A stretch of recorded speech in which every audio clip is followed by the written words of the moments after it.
Zumbido. Você já percebeu isso no seu paciente? Saiba que o zumbido ele é uma condição muito frequente no consultório. Pacientes que têm disfunção temporomandibular muitas vezes apresentam também o sintoma de zumbido.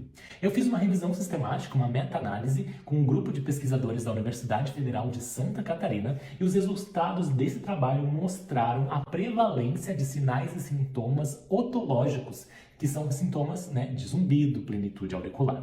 E esse estudo mostrou em 8 estudos incluídos que, como resultado, o sintoma mais prevalente associado à disfunção temporomandibular é a plenitude auricular, que é a sensação de ouvido cheio, podendo acontecer em até 75% dos casos.